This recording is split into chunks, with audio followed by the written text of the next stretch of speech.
When you hear about the meta, oftentimes you're looking at pro play. And there are certain characters that are extremely good in pro play, but those characters aren't necessarily the characters that are going to climb you out of iron, bronze, silver, gold, or any other low elo rank. That's why in this video, we're going to go over the best characters that you can lock if you want to climb out of low elo, and we're splitting it up into 4 categories. And first off, we're going to call this group the solo carry duelist.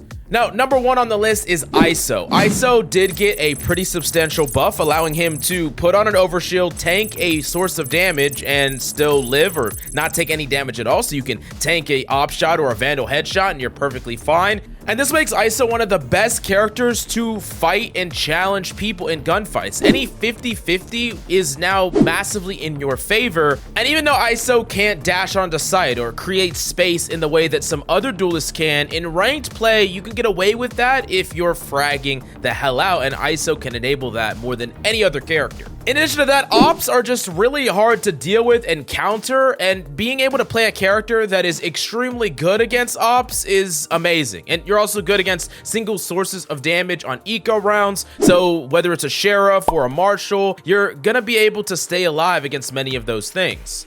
Now, one of my fears, though, in suggesting a character like ISO is that if you play only ISO, you could learn some bad habits where you're being overly aggressive, challenging people a little bit too much, and not playing your fundamentals. Ideally, you would want to turn an advantaged fight into an even more advantaged fight and not just swing every single angle and every single person. But still, if you're looking for a character that doesn't really rely on a lot of team synergy and has the firepower to really allow you to put the game on your back, ISO is one of the best characters.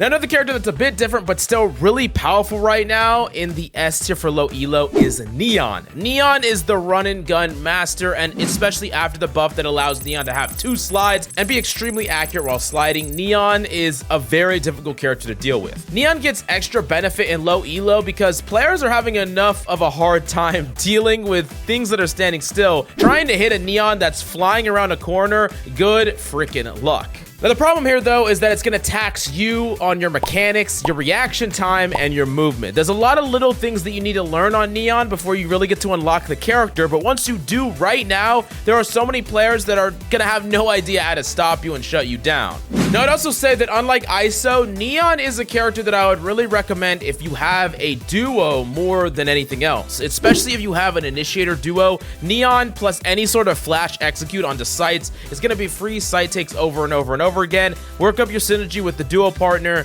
and y'all are just gonna climb so freaking easily. Now, that being said, building that mechanical skill on either ISO, Neon, or any of these other characters can be really difficult, but one of the best ways to learn and actually get better is the spider method. And we go over a whole course on how to develop that aim skill and level up your gameplay. So if you really want to climb, you're definitely going to want to check it out down below. And if you don't climb, you don't pay. So there's literally no risk. What are you waiting for? Check it out right now in the links down below.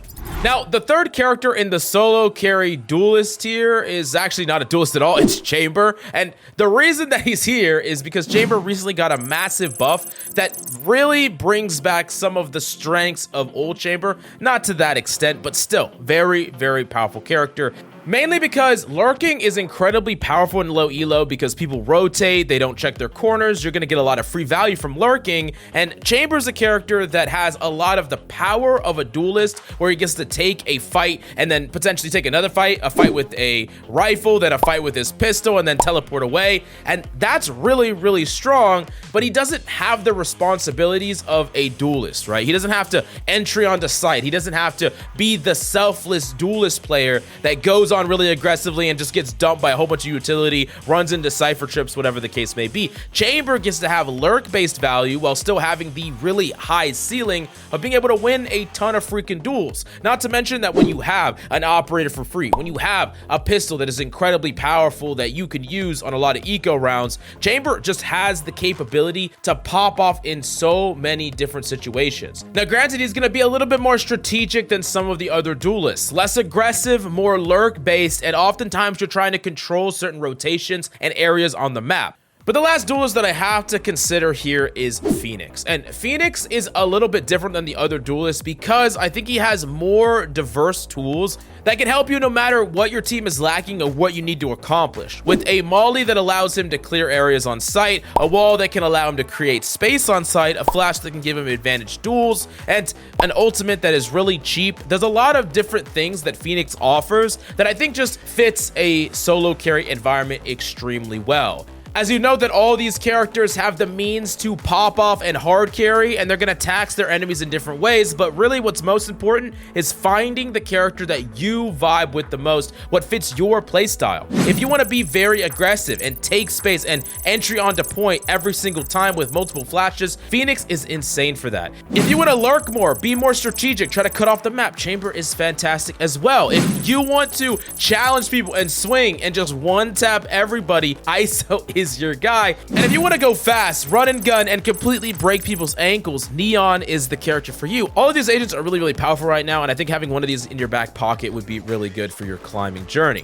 This doesn't mean that I'm only going to recommend characters that necessarily frag. The next character in the complete lockdown tier is Killjoy. Killjoy is still one of my biggest recommendations for low elo play, and really the character is extremely powerful in high elo as well, and in meta play. There's a reason that Killjoy is so freaking strong, but especially in low elo, having utility that is really hard to deal with, and there are things like set conditions that an opponent has to do in order to deal with Killjoy utility. They need to destroy the turret, they need to play around your lineups, they need to make sure that they clear all of your utilities so they don't walk into it, they need to know where you are, and all of these things are really difficult to deal with, and most of these things require you to learn them once and do them every single time. And then when you actually add in great gunplay to that and you play off your utility, you can become really difficult to push through. Every time enemies come to your site, they're just gonna get shut down over and over and over again. And with your really powerful ultimate as well, I do think that Killjoy just offers so much in her kit.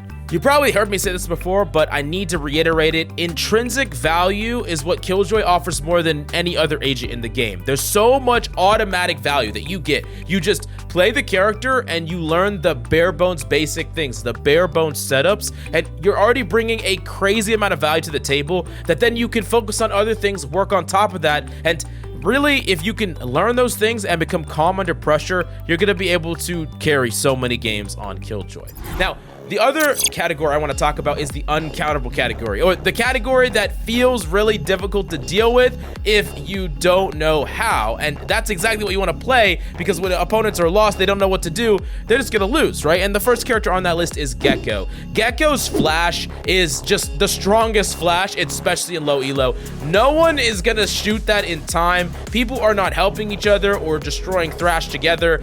Everyone is kind of a little bit lost up against Gecko, and the fact that you can just get information or guaranteed flash someone with Gecko is going to give you so many free kills. You're going to be able to clear every corner. You get to throw a flash out in the middle of sight and then just know where enemies are. And I really do think that this character is one of the best characters in low elo if you are trying to punish players for just not playing properly. Like, Gecko requires people to be disciplined, be good at the game, understand what his abilities do, and just react accordingly. And many people are gonna fail the Gecko check over and over again. And he's definitely one of the characters on this list that I recommend the most if you're truly lost on what you should play. Now, another character I'd put in this tier is also Fade. Fade is just going to be super strong in most of the lower elos because you're going to be able to punish people that have bad habits or want to play overly aggressive. Because what are the things that you die to a lot of the time when players are not playing really, I guess, fundamental or proper, right? That people are using shotguns, people are walking up, people are using some really weird strategies, camping in smokes, whatever, right? And Fade can clear all those things out and basically make it so that you're never gonna die to any cheesy strategy. You're never gonna die to any enemy just doing something kind of silly, wacky, or really just trying to get away with people not clearing certain corners. Fade just gets to make sure that every time you take a fight, you're taking a fair fight, you're not getting surprised by anything. And I think that that is just really important. Not enough people play Fade. I know that Fade isn't like the most meta character right now, but in a lot of lower elos, she should be, and she should be locked far more than she is right now. The last category is the smoke category, and I have two controllers in this category. First off is Omen. I'm gonna say that Omen is just the best lurker in the game, incredibly good at lurking, and he just gives you two things. He gives you the ability to deny and create opportunity with your smokes, and he gives you the ability to lurk and make plays with the rest of your kit. Also, Paranoia might just be the strongest single ability in the game. It's gonna bait out cooldowns, it's gonna flash entire lanes, it's gonna allow for so many synergistic pushes with your team. Omen just has a lot going for him, and I think if you're gonna be good at any one character, Omen might be the best character to be good at, because he's just really, really good at everything he does, and it's really hard to master him, but I think it's worth the time putting it in, and then you're gonna start outplaying people and being that integral piece to any team composition as well. Now, the other end of the spectrum, though, is Brim. And I'm going to call Brimstone the fill god, because there's a lot of things about Brimstone that really push him over the edge for me as far as a specialist or a filler. So if you're a specialist, right, you're someone that knows his lineups, you really, really know how to deny like a plant from anywhere on the map. Brim just gives you a lot of tools to be insanely frustrating to deal with post-plant, right? You have a Molly lineup, you have your ultimate, you get to spray and fire. Brim is really, really great at that. And if you know how to do all those things, then great, you're gonna be able to get a lot of value as a Brim main.